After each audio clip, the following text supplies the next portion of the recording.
ನಮಸ್ಕಾರ.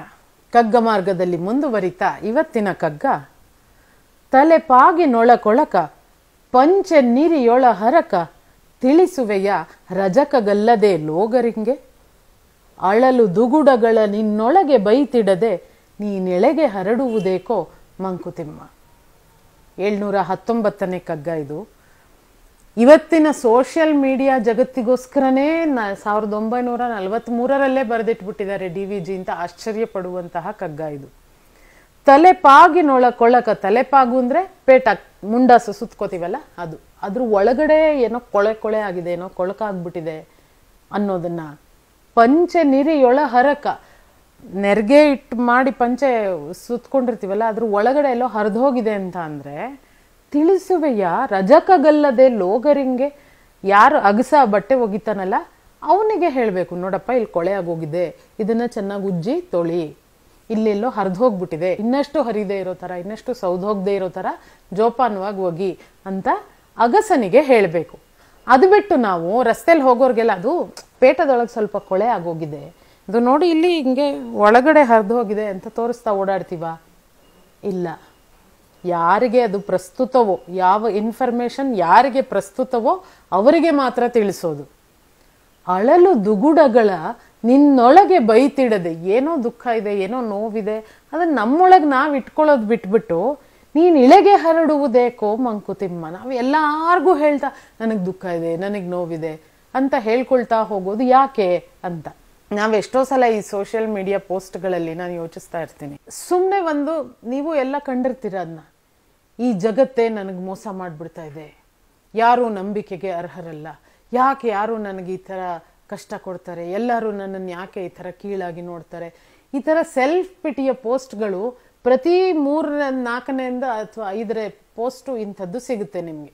ನಮ್ಮನ್ನ ನಾವು ಮೋಸ ಹೋದವರು, ನೋವು ಪಟ್ಟವರು, ಅನ್ಯಾಯ ಮಾಡೋದು, ಇಡೀ ಜಗತ್ತು ನನಗೆ ಅನ್ಯಾಯ ಮಾಡ್ತಾ ಇದೆ ಅಂತ ಹೇಳುವಂತಹ ಸ್ವಮರುಕದ ಪೋಸ್ಟ್ಗಳು, ಸೆಲ್ಫ್ ಪಿಟಿಯ ಪೋಸ್ಟ್ಗಳು. ಯಾರು ಇವ್ರಿಗೆ ಮೋಸ ಮಾಡಿದ್ರು, ಇವ್ರಿಗೆ ಯಾರು ದುಃಖ ಕೊಟ್ಟರು, ಏನಾಯ್ತು, ಯಾರಿಗೂ ಇನ್ನೇನು ಅರ್ಥ ಆಗಲ್ಲ. 10 ಜನ ಅವರ ಫಾಲೋವರ್ಸ್ ಇದ್ದಾರೆ ಅಂದ್ರೆ ಅದರಲ್ಲಿ 2 ಅವರಿಗೆ ಮೋಸ ಮಾಡಿರಬಹುದು. ಅದನ್ನ 10 ಜನಕ್ಕೆ ಯಾಕೆ ಹೇಳಬೇಕು ನಾವು? ಈ ಸೋಷಿಯಲ್ ಮೀಡಿಯಾ ಕುರಿತು ಒಂದು ಜೋಕ್ ಇದೆ. ಫೇಸ್ಬುಕ್ಕಲ್ಲಿ ನಾನು ಹೇಗಿರ್ತೀನಿ ಅದೇ ಥರ ಹೊರಗಡೆ ನಿಜ ಜೀವನದಲ್ಲೂ ಇರೋಣ ಅಂತ ಡಿಸೈಡ್ ಮಾಡಿದೆ. ಸೊ ನಾನು ಮನೆ ಟರ್ನಿಂಗ್ ಹತ್ರ ನಿಂತ್ಕೊಂಡು ನಾನು ಚಿಕ್ಕವಳಾಗಿದ್ದಾಗಿನ ಫೋಟೋ, ಆಫೀಸಲ್ಲಿ ಇವತ್ತೇನೇನು ಮಾಡಿದೆ ಅನ್ನೋ ವಿಷಯ, ಆಮೇಲೆ ಟೂರಿಗೆ ಎಲ್ಲಿಗೆ ಹೋಗಿದ್ದೆ ಅನ್ನೋ ಫೋಟೋಸು, ಅದನ್ನು ಹೋಗ್ತಾ ಬರ್ತಾ ಇರೋರಿಗೆಲ್ಲ ತೋರಿಸ್ತಾ ಹೋದೆ ನಾನು ಅಲ್ಲಿ ಸೈಡಲ್ಲಿ ನಿಂತ್ಕೊಂಡು. ಇವಾಗ ನನಗೆ 3 ಫಾಲೋವರ್ಸ್ ಇದ್ದಾರೆ, 2 ಪೊಲೀಸ್ ಮೆನ್ನು, 1 ಸೈಕ್ಯಾಟ್ರಿಸ್ಟು ಅಂತ. ಯಾರಿಗೆ ನಮ್ಮ ಇನ್ಫಾರ್ಮೇಶನ್ ಪ್ರಸ್ತುತವೋ ಅವರಿಗೆ ಆ ಇನ್ಫಾರ್ಮೇಶನ್ ಕೊಡೋಣ. ಅದು ಬಿಟ್ಟು ಜಗತ್ತಿಗೆಲ್ಲ ತಿಳಿಸ್ತಾ ಹೋದ್ರೆ ಅದರಿಂದ ಯಾವ ಉಪಯೋಗನೂ ಇಲ್ಲ. ನಾವು ಎಲ್ಲಿ ಮರುಕವನ್ನ ಎಕ್ಸ್ಪೆಕ್ಟ್ ಮಾಡ್ತೀವಿ ಅಲ್ಲಿ ನಮಗೆ ಹೊಟ್ಟೆ ಕಿಚ್ಚು ಸಿಗಬಹುದು ಅಥವಾ ಸಂತೋಷ ಸಿಗಬಹುದು. ಎಲ್ಲಿ ನಾವು ಸಂತೋಷವನ್ನ ಎಕ್ಸ್ಪೆಕ್ಟ್ ಮಾಡ್ತೀವಿ ಅಲ್ಲಿ ಹೊಟ್ಟೆ ಕಿಚ್ಚು ಸಿಗಬಹುದು. ಅಳಲು ದುಗುಡಗಳ ನಿನ್ನೊಳಗೆ ಬೈತಿಡದೆ ಇಳೆಗೆ ಹರಡುವುದೇಕೋ ಮಂಕುತಿಮ್ಮ. ನಮ್ಮಲ್ಲಿ ಇವಾಗ ಎಲ್ಲರ ಪಬ್ಲಿಕ್ ಅಲ್ಲಿ ಅಳೋದು, ದುಃಖ ಪಡೋದು, ತನಗಾದ ಮೋಸದ ಬಗ್ಗೆ ಆಕ್ರೋಶ ವ್ಯಕ್ತಪಡಿಸೋದು ಇದೊಂದು ಫ್ಯಾಷನ್ ಆಗಿ ಬದಲಾಗಿ ಹೋಗಿದೆ. ಬಹುಶಃ ನಗು ಅಥವಾ ಅಳು ಎರಡೂ ಹಂಚಿಕೊಂಡಷ್ಟು ಹೆಚ್ಚಾಗ್ತಾ ಹೋಗುತ್ತೆ. ಆದರೆ ನಗುವನ್ನ ಹಂಚಿಕೊಳ್ಳೋಣ, ಆನಂದವನ್ನ ಹಂಚಿಕೊಳ್ಳೋಣ, ಯಾರಿಗೆ ಅದರಿಂದ ಸಂತೋಷ ಆಗುತ್ತೆ ಫಾರ್ ಶೋರ್ ಅದನ್ನ ಹಂಚಿಕೊಳ್ಳೋಣ. ಅಳುವನ್ನ ಹಂಚಿಕೊಂಡು ಏನಾಗಬೇಕಾಗಿದೆ? ನನ್ನ ಅಳು ನಾನು ಅನುಭವಿಸ್ತೀನಿ, ಇನ್ನೊಬ್ರು ಅದೇ ಅಳುನ ಯಾಕೆ ಅನುಭವಿಸ್ಬೇಕು? ಅಥವಾ ನನ್ನ ಅಳುವಿನಿಂದ ಇನ್ನೊಬ್ರಿಗೆ ಎಂಟರ್ಟೈನ್ಮೆಂಟ್ ಯಾಕೆ ಸಿಗಬೇಕು?